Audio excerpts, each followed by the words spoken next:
Buen día, maestra Cristian. Mi nombre es Luz Nayel Lara Gutiérrez y a continuación voy a presentar el tema 4.2, vigas con dos apoyos cargadas en puntos, vigas con cargas uniformes, vigas hiperestáticas y vigas de cantilever.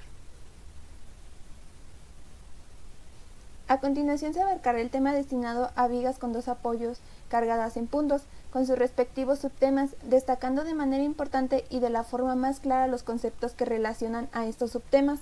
A modo de cierre se desarrollará un ejercicio acorde al tema que se está exponiendo.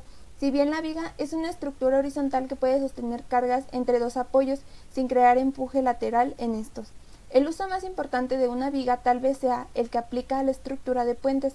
Su diseño de ingeniería descansa justamente sobre vigas de calidades y tamaños acorde al tipo y uso de puente que se desea construir.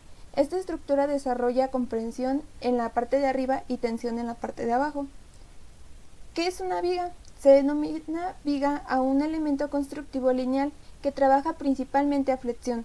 En las vigas, la longitud predomina sobre las otras dos dimensiones y suele ser horizontal. El uso más importante de una viga tal vez sea el que aplica a la estructura de puentes.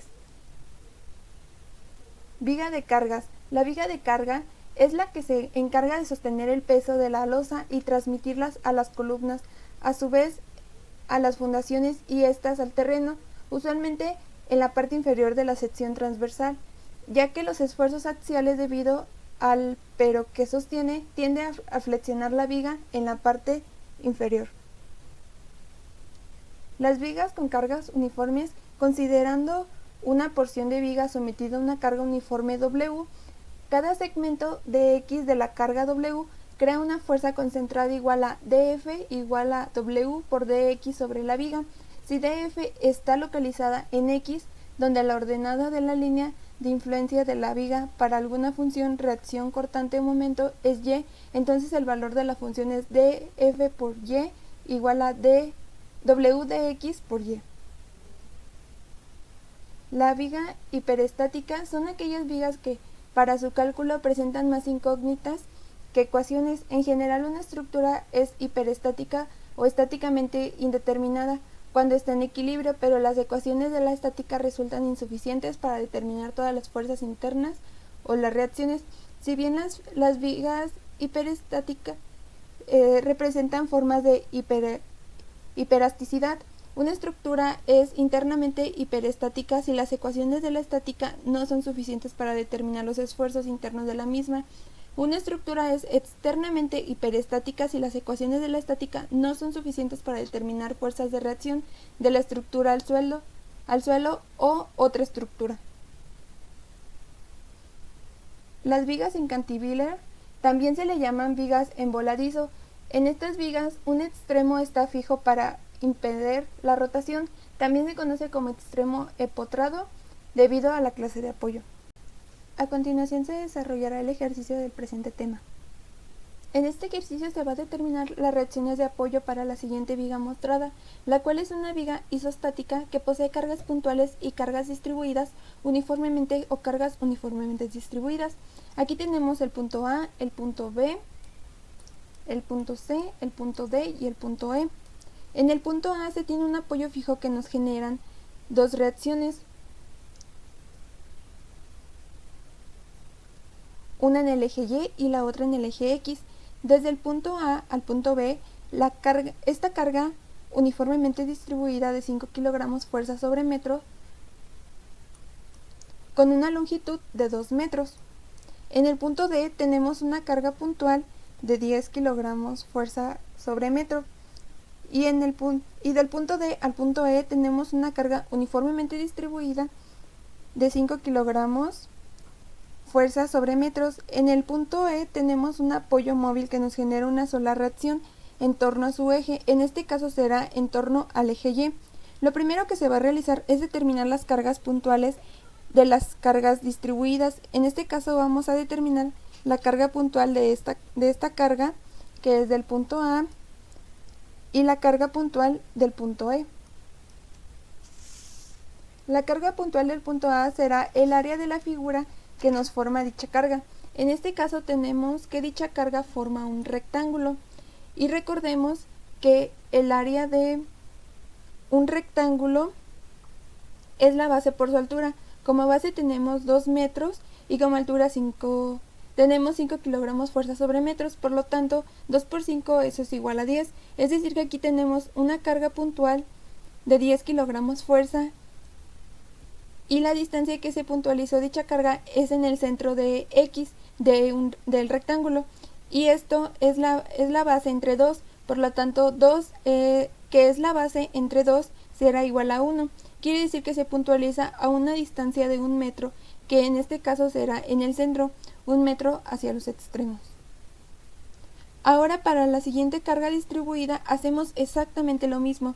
En este caso como base tenemos 3 metros y como altura tenemos 5, por lo tanto será igual a 15 kilogramos fuerza y se puntualiza en el centro en X y del rectángulo que es la base 2 sería igual a 1.5.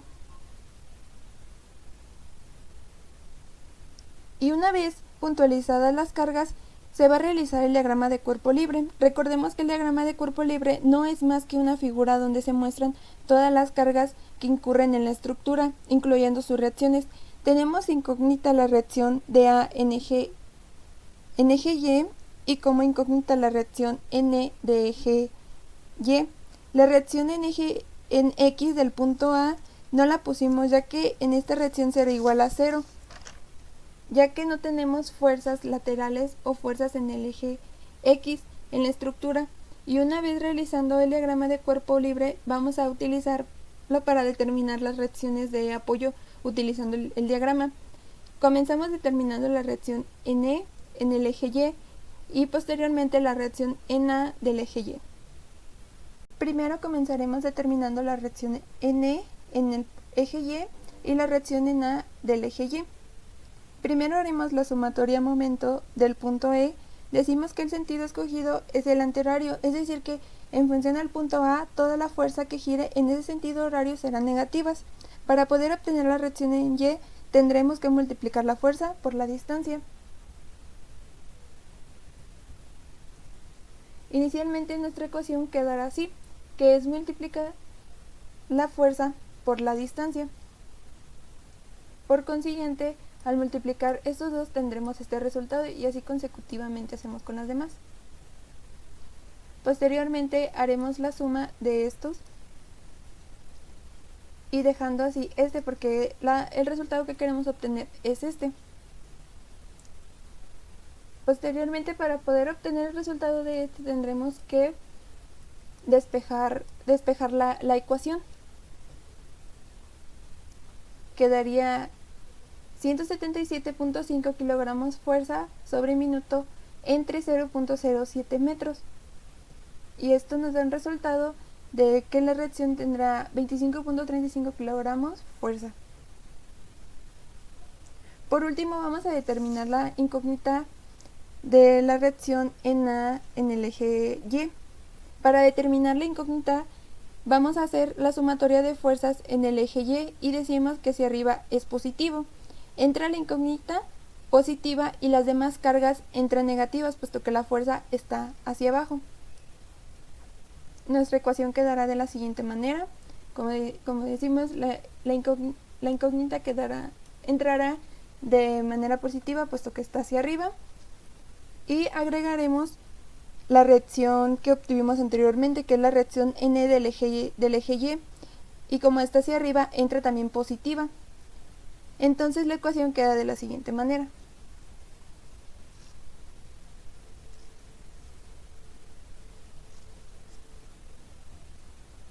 Posteriormente, para poder obtener la reacción en el eje Y, tendremos que despejarla y así es como finalmente se obtienen las reacciones. Y aquí finalizaría nuestro ejercicio. Estas son las reacciones de apoyo para una viga con cargas puntuales y con cargas distribuidas uniformemente. Como conclusión, finalmente cerramos que el conocer acerca de las vigas y sus conceptos que se relacionan con ello es muy importante, puesto que las estructuras están en su mayoría construidas por vigas y es muy importante el determinar el peso que conlleva esto para poder así tener una construcción segura. Si bien la viga es un elemento constructivo que trabaja flexión, cuyo esfuerzo genera tensiones de tracción y comprensión, Cuando las vigas se encuentran en el perímetro exterior de un forjado, es posible que también se produzcan tensiones por su torsión. Y hasta aquí finalizaría la presentación. Muchísimas gracias.